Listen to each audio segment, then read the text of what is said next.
आज हम लोग फिजिक्स कक्षा 10 के फिजिक्स में प्रकाश चैप्टर पढ़ने वाले हैं, जो हमारी कक्षा 10 में पहला चैप्टर है। तो आज हम लोग फिजिक्स स्टार्ट करते हैं। फिजिक्स में आपको बहुत सी बेसिक जानकारी है, पहले आज हम लोग देंगे फिजिक्स के बारे में आपको जानना चाहिए।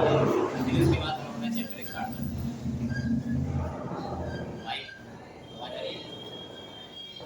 तो फिजिक्स सबसे पहले हम लोग जानते हैं फिजिक्स के बारे में कि फिजिक्स होता क्या है। जनरली हम लोग अपनी दुनिया में जो भी चीज़ें देख रहे हैं, जितनी भी भौतिक घटनाएं हो रही हैं, जैसे ऊर्जा, हमारी ऊर्जाओं से रिलेटेड हो गया, तो हमारी पृथ्वी में जितनी भी घटनाएं हो रही हैं, जैसे सूर्य का पृथ्वी का जो गुरुत्वाकर्षण चल रहा है, जो पिंडों के बीच में कहीं भी ठोस आ गया, कहीं भी द्रव आ गया, कहीं भी गति जिसकी बात हो रही है, घर्षण की बात हो रही है, तो वहाँ पर जितनी भी चीज़ें प्रक्रिया होती है, यानी भौतिक घटनाएं जितनी भी हमारे विश्व में भौतिक घटनाएं होते वाली हैं, उन सभी भौतिक घटनाओं का अध्ययन हम विज्ञान की जिस शाखा में करते हैं उसी को फिजिक्स बोलते हैं या फिर भौतिक विज्ञान कहते हैं, जो बहुत ही इंपॉर्टेंट। जनरली हम लोग देखते हैं कि हमारे इस वर्ल्ड में फिजिक्स हमें हर एक कदम पर, हर एक इवेंट पर फिजिक्स दिखाई देती है। जैसे अगर आप चल रहे हैं तो चलने में देखिए फिजिक्स का कई रूल लगता है। जैसे आप चल रहे हैं तो आपके पास गति है, आपके पास तो एक समान गति होगा, या फिर कहीं आपकी गति में क्या वेरिएशन आ रही है, आपने कहीं गति बढ़ा ली, कहीं गति घटा ली, बढ़ाने घटाने में आपके पास त्वरण आ रहा है, मंदन आ रहा है, ये भी एक फिजिक्स का पार्ट है। चलने में हमारे चप्पल में और सड़क होती है, सड़क के बीच में, दोनों सड़कों के बीच में घर्षण भी लग रहा है, ये भी एक फिजिक्स का पार्ट है। मतलब physics is very very most important things या फिर सब्जेक्ट जो हमारे सबकी लाइफ में बहुत ही ज़्यादा अप्लाई होती है। ज़्यादातर मैंने बच्चों को देखा है कि फिजिक्स बहुत कठिन लगती है उन्हें, क्योंकि वो अपनी लाइफ से उसको रिलेट करके नहीं पढ़ते, वो रट्टा मारने की कोशिश करते हैं, बट ऐसा कुछ नहीं है। Physics is very easy chapter. तो आज हम लोग कुछ बेसिक जानकारी लेते हुए चलेंगे और हम लोग स्टेप बाय स्टेप हर एक चैप्टर, हर एक टॉपिक को क्लियर करते चलेंगे। तो आप लोग हर एक वीडियो को देखते भी रहिएगा और चीज़ों को समझते भी रहिएगा। जो भी चीज़ें आपको ना समझ में आए उसको आप कमेंट सेक्शन में बताएं। चलिए, तो आज हम लोग फिजिक्स के बारे में पढ़ते हैं कि फिजिक्स, तो फिजिक्स में जैसे हम लोग ये जानना कि फिजिक्स में हम लोग किसके बारे में पढ़ते हैं कि फिजिक्स में हम लोग भौतिक घटनाओं के बारे में पढ़ते हैं।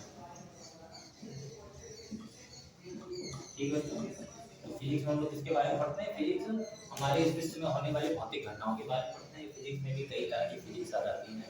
तो हम लोग क्लास 10 पढ़ रहे हैं। क्लास 10 में आप सबके फिजिक्स का पहला चैप्टर क्या है? प्रकाश।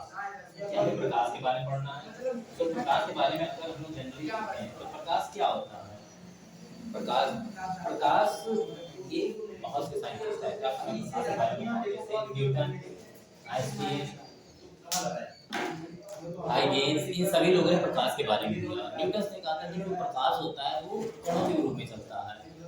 आइंस्टीन है, इन्होंने कहा तरंगों के रूप में चलता है। फिर हाइगेंस ने आइंस्टीन से पहले अपनी थ्योरी दी थी प्रकाश के द्वैत प्रकृति के बारे में।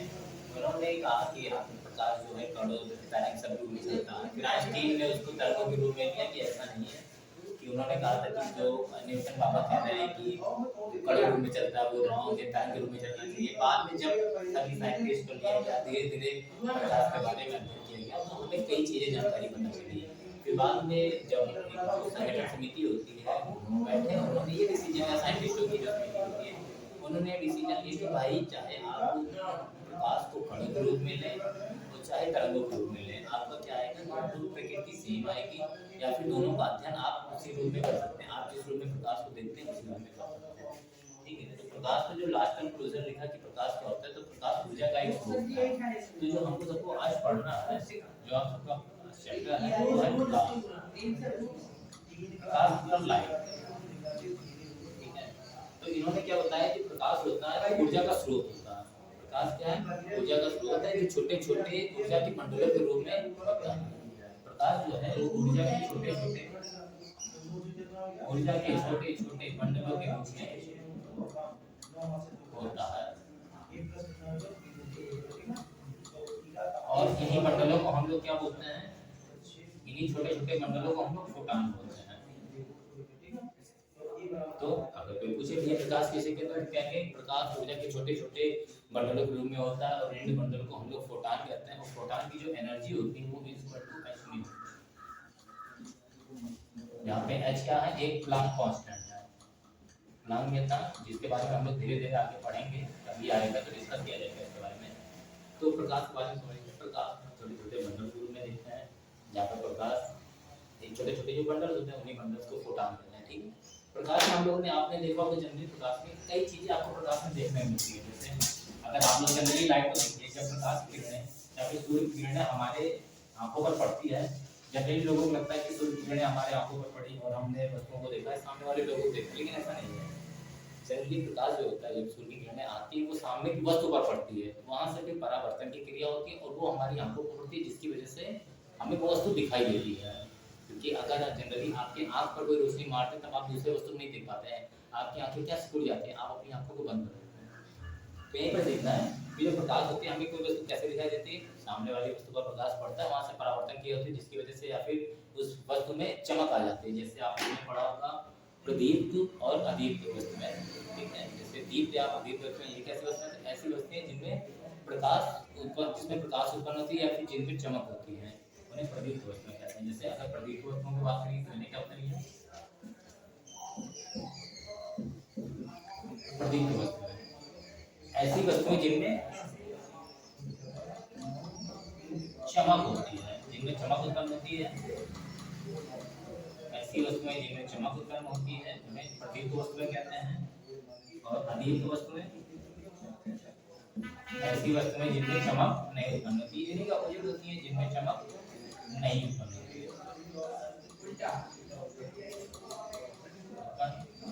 नहीं होती है। तो जनरली ये बात होगी कि ऐसी वस्तुएं जिनमें चमक उत्पन्न होती है, जैसे अगर आप लोग किसी कांच पर प्रकाश को डालें तो प्रकाश चमक करता है तो हमें दिखता है, लेकिन जैसे अगर बाई चांस हम किसी दीवार पर डालें, दीवार एक दीप में आता है, लेकिन फिर भी अगर हम दीवार पर रोशनी डालते हैं हमें दीवार दिखता है, तो क्या तो वही बात होगी कि इसमें चमक उत्पन्न नहीं होती है। चमक सब में उत्पन्न होती है, लेकिन किसी में चमक ज्यादा है, किसी में चमक कम है। अगर जो जनरली हम लोग अदीप्त वस्तुएं देखते हैं तो उसमें क्या होता है कि चमक बहुत कम मात्रा में उत्पन्न होती है, मतलब प्रकाश का परावर्तन बहुत कम होता है, वो ज्यादातर प्रकाश को अपने में क्या कर देता है, अवशोषित कर देता है। तो ऐसी कंडीशन में हमने अदीप्त वस्तुओं की श्रेणी में रखा है, ठीक है। लेकिन इसका मतलब ये नहीं कि अदीप्त वस्तुओं चमक दिखती होती है, ठीक है। तो इसके बाद प्रकाश पढ़ लें। प्रकाश के बाद हम लोग प्रकाश में बहुत प्रकाश की एक होती है कि प्रकाश के जो हम लोग गुण पढ़ेंगे, प्रकाश के गुण हम लोग अब जनरली पढ़ेंगे प्रकाश के गुण। तो प्रकाश के पहले गुण में होते हैं कि प्रकाश सीधी रेखा में चलती है। पहला गुण, कभी भी आप देखिए कहीं भी टॉर्च और जला लीजिए, कि टॉर्च आप जलाते हैं तो देखते हैं कि प्रकाश सीधी रेखा में, कहीं भी इधर डायवर्ट नहीं होती। सेकंड चीज आप लोग लेते हैं लेंस वगैरह में, आप लोग कभी भी लेजर लाइट देखिए तो जब भी आप लेजर लाइट पहुंचते हैं तो क्या होता है, लाइट एकदम सीधी रेखा में जा रही है, वहां से पता चलता है ना कि प्रकाश कहीं ऐसे कोई टेढ़ा करके जा नहीं रहा, तो वहां से ये प्रूव हो जाती है कि प्रकाश सीधी रेखा में चलती है। सेकंड जो बहुत इंपॉर्टेंट होती है प्रकाश की चाल। तो अगर प्रकाश की चाल की हम लोग बात करें तो प्रकाश की चाल ये माध्यम पे डिपेंड करता है कि प्रकाश किस माध्यम में चल रहा है। जैसे सबसे ज्यादा प्रकाश की चाल निर्वात या हवा में होती है, तो निर्वात या फिर हवा में प्रकाश की चाल क्या होगा, निर्वात में प्रकाश की चाल कितनी होगी, 3 × 10⁸ मीटर पर सेकंड। जो निर्वात में प्रकाश की चाल होती है 3 × 10⁸। बाई चांस हमें अब माध्यम चाहिए, निर्वात एक ऐसी जगह होती है जहाँ पर क्या है, यहाँ पर वायु हवा नहीं होता, जैसे अंतरिक्ष में हवा नहीं होता, ठीक है। फिर निर्वात के बाद हम लोगों ने माध्यम चेंज किया प्रकाश का, जैसे प्रकाश को पानी से गुजारा जाएगा, आप कहीं बाल्टी पानी भरिए या किसी तलैया नदी नाला समुद्र कहीं भी जब आप प्रकाश को डालेंगे तो जब पानी की बात आएगी तो पानी में प्रकाश की चाल, अब देखिए आपके पास जैसे जैसे हवा की निर्वात में कहीं भी हवा नहीं था, हवा ना होने की वजह से प्रकाश में अवरोध कम आ रहा है। बट अगर हम लोग पानी में देखें तो पानी एक वस्तु है जिसकी वजह से हवा में क्या अवरोध आ रहा है, हवा में अवरोध की वजह से इनकी स्पीड कम हो जाएगी। तो जहाँ अब इस टाइम स्पीड थी 3 × 10⁸ मीटर पर सेकंड, अब स्पीड कम होकर क्या हो जाएगी 2.5 × 10⁸ मीटर पर सेकंड, ठीक। फिर उसके बाद अगर हम लोग कांच में देखते हैं, साइंटिस्टों ने कांच में भी रिसर्च किया तो देखा कांच पानी से ज्यादा अवरोध पैदा कर रहा है, जिसकी वजह से इनका जो चाल है वो 2 × 10⁸ मीटर पर सेकंड।